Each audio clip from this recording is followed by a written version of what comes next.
இந்த மனிதனுடைய வளர்ச்சியில கற்காலம் தொடங்கிய போது ஆயுதங்கள் தொடங்குச்சு.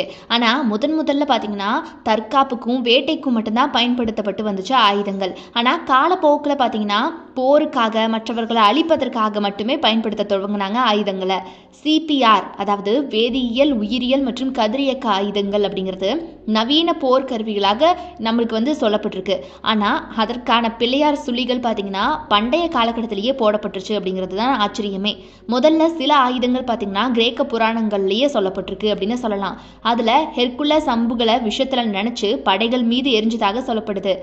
கொடூரமாக சில ஆயுதங்கள் உருவாக இது போன்ற கதைகள் காரணமாக அமைஞ்சது அப்படின்னு சில பேர் சொல்றாங்க. ஆயுதங்கள் எப்போதுமே பாத்தீங்கன்னா மனிதாபிமானத்துடைய எதிரியாக மட்டும்தான் பார்க்கப்பட்டு வருது. பண்டைய காலகட்டத்தில் பயன்படுத்தப்பட்ட மோசமான ஆயுதங்களை பத்தி இந்த வீடியோல ஃபுல்லா பார்க்கலாம் வாங்க. நம்பர் 1, விஷ அம்புகள். முன்னோர்கள் பல இடங்கள்ல விஷங்களை தேடினாங்க. இறுதியா பாத்தீங்கன்னா அவங்களுக்கு சில தாவரங்கள்ல விஷத்தன்மை இருக்கிறது தெரிய வந்திருக்குது. அதனால அந்த தாவரங்களை பயன்படுத்த ஆரம்பிச்சிருக்காங்க. பண்டைய கிரேக்கர்கள் மற்றும் ரொமானியர்கள் பாத்தீங்கன்னா குறைவாக 2 டஜனுக்கும் அதிகமான தாவரங்களை தெரிஞ்சு வச்சிருக்காங்க, இந்த மாதிரி விஷத்துக்காக பயன்படுத்துறதுக்கு மட்டுமே. இது பெரும்பாலும் பாத்தீங்கன்னா மருத்துவ நோக்கங்களுக்காக மட்டும்தான் கண்டுபிடிக்கப்பட்டுச்சு. முதல்ல அந்த விஷங்களை சோதனை செய்வதன் மூலமா அதை சரியா பயன்படுத்த அவங்க கத்துக்க ஆரம்பிக்கிறாங்க. அதற்கப்புறமா சிலது பாத்தீங்கன்னா உங்களுக்கு பயன் கொடுக்க ஆரம்பிக்குது. ஆனா பெரிய அளவுல நச்சுத்தன்மை கொண்ட தாவரங்களும் அந்த இடத்துல இருந்திருக்கு அப்படிங்கிறது தான் பாத்தீங்கன்னா இதுல முக்கியமான விஷயம். அதுல பிரபலமான தாவரமாக பாத்தீங்கன்னா ஹெலிபோர் அப்படிங்கிற தாவரம் பார்க்கப்பட்டிருக்கு. இந்த விஷ தாவரங்களை சேகரிக்கிறது ரொம்ப கடினமான காரியமா இருந்திருக்கு அந்த காலகட்டத்தில். அதை சேகரிப்பவர்கள் பார்த்தீங்கன்னா அதிகமாக நோய்வாய்ப்பட்டு இறந்தும் போயிருக்காங்க. அவங்களுக்கு இந்த தாவரங்களால தசைப்பிடிப்பு, வலிப்பு, மயக்கம் மற்றும் மாரடைப்புன்னு சொல்லிட்டு எல்லாமே வந்திருக்கு. அதற்கப்புறமா பார்த்தீங்கன்னா இந்த ஹெலிபோர் அப்படிங்கிற விஷம் அம்புகளுக்கு தடவை பயன்படுத்தப்பட்டிருக்கு. அன்னையிலிருந்து இப்போ வரைக்கும் பார்த்தீங்கன்னா ஒரு கொடிய ஆயுதமாக பார்த்தீங்கன்னா இந்த விஷ அம்புகள் மாறி இருக்குன்னு சொல்லலாம். நம்பர் 2, விஷமான நீர். அம்புகளை விஷமாக்க ஹெலப்போர் அப்படிங்கிற ஆயுதத்தை பயன்படுத்தினாங்க இல்லையா. இந்த வகையில் கிரேக்கர்கள் ரொம்ப மோசமான முறைகளை பயன்படுத்தியிருக்காங்க அப்படின்னு நமக்கு தெரிய வருது. இவங்க கிமு 590 இருந்து புனித போரின் போது கிரா அப்படிங்கிற நகரத்தை முற்றுகையிடும் வரைக்கும் பார்த்தீங்கன்னா ரொம்ப பயங்கரமான தாக்குதல் தான் பண்ணியிருக்காங்க. அவங்க அந்த நகரத்துக்குள்ள செல்லக்கூடிய நீர் குழாய்களை வெட்டியிருக்காங்க. இதனால் அந்த நகரத்தில் நீர் விநியோகம் பாதிக்கப்பட்டிருக்கு. இந்த நேரத்தில் அவங்க பெரிய அளவில் ஹெலப்போர் தாவரத்தை சேகரித்து அதனை நகரத்துடைய நீர் ஆதாரத்தில் கலந்து அந்த நீரையே விஷமாக்கி இருக்காங்க. நீர் விநியோகம் கிடைக்காம அவதியுற்ற மக்களுக்கு மறுபடியும் நீர் கிடைச்ச போது அதில் விஷம் கலக்கப்பட்டிருக்கும் அப்படின்னு தெரியவே இல்லையா. திடீர்னு தண்ணி நின்று போய் திடீர்னு தண்ணி கிடைக்கும் போது அந்த தண்ணியை நம்ம எவ்வளோ பரிசுத்தமாக பார்ப்போம். அந்த தண்ணியை எப்படியாவது நம்ம வீட்டுக்கு எழுதிட்டு போயிடணும்னு நினைப்போம் இல்லையா. அந்த மாதிரி தான் அந்த ஊர் மக்கள் நினச்சிருக்காங்க. இந்த நீரால் கிரா நகரவாசிகளுக்கு தொடர் வயிற்றுப்போக்கு ஏற்பட்டு அவங்க பலவீனம் அடைய ஆரம்பிக்கிறாங்க. இதனால ஈஸியாக பார்த்தீங்கன்னா முற்றுகையிட தொடங்குறாங்க எதிரிகள். எந்த விதமான எதிர்ப்புமே இல்லாமல் எளிதாக நகரத்தை கைப்பற்றி இருக்காங்க. நம்பர் 3, பிணங்கள். 1346ஆம் ஆண்டுல மங்கோலியர்கள் படையினரிடையே புரோபானிக் பிளேக் அதாவது பிளாக் நோய் பரவுறத தெரிஞ்சுக்கிறாங்க. பாதிக்கப்பட்டவங்க இறந்த பிறகும் கூட அவங்களுடைய சடலம் மூலமா இந்த நோய் தொற்று மற்றவங்களுக்கு பரவுது அப்படின்னு அவங்க கண்டுபிடிக்கிறாங்க. அதனால அவங்க என்ன பண்றாங்கன்னா அந்த சடலங்களை ஆயுதமாக பயன்படுத்த முடிவு செய்யறாங்க. அதற்கப்புறமா என்ன பண்றாங்க, காபா நகரத்துல பல பிணங்களை பறந்து விழுந்து சிதற மாதிரி பண்றாங்க. இது ஐரோப்பாவிற்கு பயங்கரமான ஒரு தொற்று நோயை அறிமுகப்படுத்துது. அவங்களுடைய நோக்கம் பாத்தீங்கன்னா நோயை உண்டாக்குறது மட்டும் இல்ல, உளவியல் ரீதியாக பாத்தீங்கன்னா பிணம் சிதறி போறதை பார்க்குற மனுஷன் எவ்வளோ பாதிக்கப்படுவான். அந்த பாதிப்பு தான் அவங்களுக்கு தேவை. அது அவனுக்கு எவ்வளவு திகிலை கொடுக்கும். அதனாலதான் இதை பண்ணியிருக்காங்க. இதை கேட்கும் போதே எவ்வளவு பயங்கரமா இருக்கு. இறந்த பிணங்களை ஆயுதமா பயன்படுத்தி இருக்கிறது நமக்கே திகிலா இருக்குது இல்லையா. அதை நேரில் பார்த்தவங்களுடைய நிலைமை எப்படி இருக்கும். இப்படித்தான் வரலாற்றுல பிணங்களை கூட ஆயுதங்களாக பயன்படுத்தி இருக்காங்க.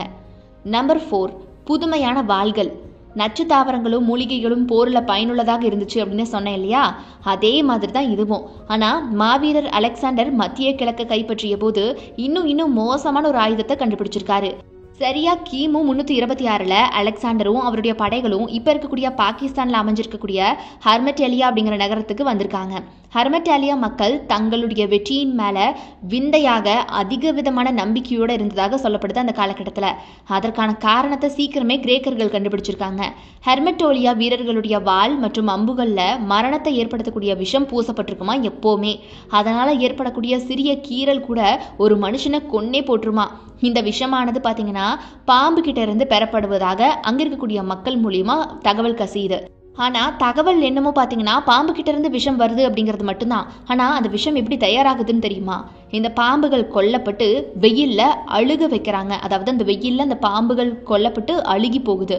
ஏன் அப்படின்னா வெப்பம் சதைகளில் இருக்கக்கூடிய விஷத்தையே தனியாக பிரிக்குமா. இந்த விஷம் மோசமான விளைவையே ஏற்படுத்துமா. ஸோ இப்படிப்பட்ட விஷயத்த ஒரு ஆயுதத்தில் தடவினா எப்படி இருக்கும்? அந்த ஆயுதத்தால் ஒருத்தர் காயமடைஞ்சா அவருக்கு எப்படி இருக்கும்? தன்னுடைய உணர்ச்சிகளை முதல்ல இழந்து வலிப்புக்கு உள்ளாவாராம் அந்த மனுஷன். அதற்கப்புறமா அந்த மனிதனுடைய தோல் குளிர்ச்சி அடைந்து அதிகப்படியாக வாந்தி எடுப்பாங்களாம். அதற்கப்புறமா ரொம்ப பயங்கரமான மரணத்துக்கு உள்ளாவாங்களாம். எப்படி கேட்கவே ரொம்ப பயங்கரமா இருக்குல்ல. நம்பர் 5 சுண்ணாம்பு தூசி. பல வகையான நச்சு புகைகள் நச்சு வாயுக்கள் பண்டைய காலகட்டத்தில் ஆயுதமாக பயன்படுத்தப்பட்டுச்சு. எதிரிகளை தடுக்க புகை மேகங்களை அவங்க உருவாக்குனாங்க. அதுக்காக தீங்கு தரக்கூடிய பொருட்களை அவங்க அதிகப்படியாக எரிச்சாங்க. ஆனால் இதில் ஒரு மோசமான விஷயம் என்ன தெரியுமா? காற்றில் ஏற்படக்கூடிய மாற்றம் காரணமாக இந்த திட்டம் அவங்களுக்கே கூட பயங்கரமான தோல்வியை கொடுக்கலாம். இதை சரி செய்யறதுக்காக சீனர்கள் ஒரு சுவாரஸ்யமான வழியை கண்டுபிடிக்கிறாங்க. அதாவது குதிரை வரையப்பட்ட ரதங்கள்ல தூளாக்கப்பட்ட சுண்ணாம்பு புகை நிரப்பப்பட்ட குழாய்கள் இருந்திருக்கு. கண்கள் மற்றும் மூக்கு போன்ற ஈரப்பதமான பகுதிகளில் இந்த புகை மிகப்பெரிய பாதிப்பை ஏற்படுத்துமா. அது மக்களுக்கு மூக்கிலும் கண்கள்லையுமே அரிப்பு மற்றும் எரிச்சலை ஏற்படுத்துமா.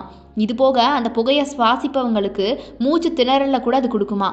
இது பார்த்தீங்கன்னா ஒரு மூடு பனி போல இருக்கிறதுனால இந்த புகை வரும்போது ஒருத்தர் மற்றவரை, அதாவது ரொம்ப பக்கத்தில் இருக்கிறவரை கூட பார்த்தீங்கன்னா தொடும் தூரத்தில் இருக்கிறவரை கூட பார்க்கறது அப்படிங்கிறது ரொம்ப கடினமானதாக இருக்குமா.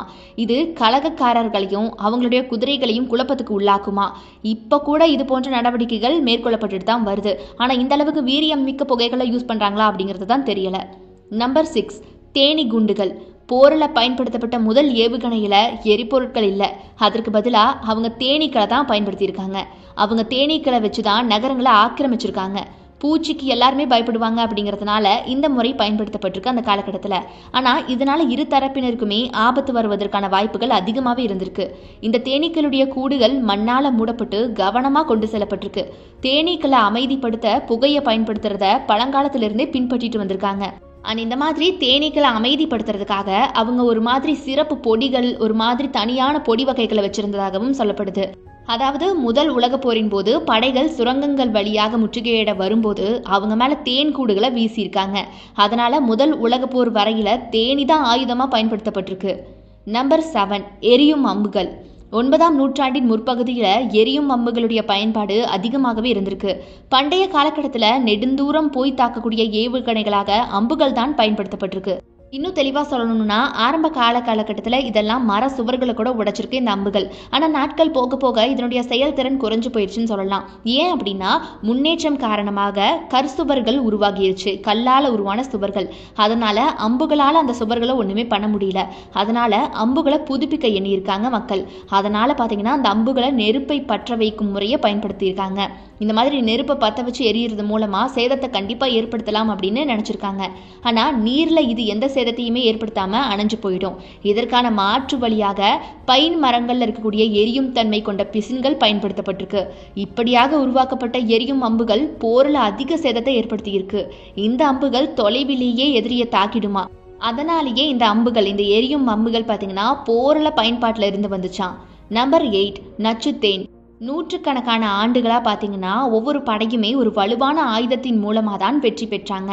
அதனால தான் மாவீரர் அலெக்சாண்டர் ஆயுத தொழில்நுட்பத்திற்கு முக்கியத்துவம் கொடுத்தாரு. ஆனால் ஒரு சுவையான விருந்தில் கூட படைகள் தோற்கடிக்கப்பட்டிருக்கு. கிபி 401 கொல்சிஸ், அதாவது இப்போ இருக்கக்கூடிய துருக்கி நிலத்தில் பார்த்தீங்கன்னா ஜெனாபன் அப்படின்னு சொல்லக்கூடிய தளபதி தன்னுடைய வீரர்களோட முகாமிட்டிருந்தாரு. அங்கே கொல்சியன் கிராம மக்கள் நிறைய உணவுப் பொருட்களை வச்சுருந்தாங்களாம். அவங்க வீரர்கள் எல்லாருக்குமே பார்த்தீங்கன்னா அந்த இடத்துல விருந்து கிடச்சிருக்குன்னு சொல்லலாம். அந்த விருந்தில் காட்டுத்தேனும் இடம்பெற்றிருக்கு. அதிக பசியில் இருந்த வீரர்கள் என்ன பண்ணுறாங்க, அந்த விருந்தால் ரொம்ப மகிழ்ச்சி அடைகிறாங்க. ஆனால் சில மணி நேரங்களுக்கு அப்புறமா அவங்களுக்கு அதிக போதை உண்டாக்கி பைத்தியக்காரத்தனமாக நடந்துக்க ஆரம்பிக்கிறாங்க.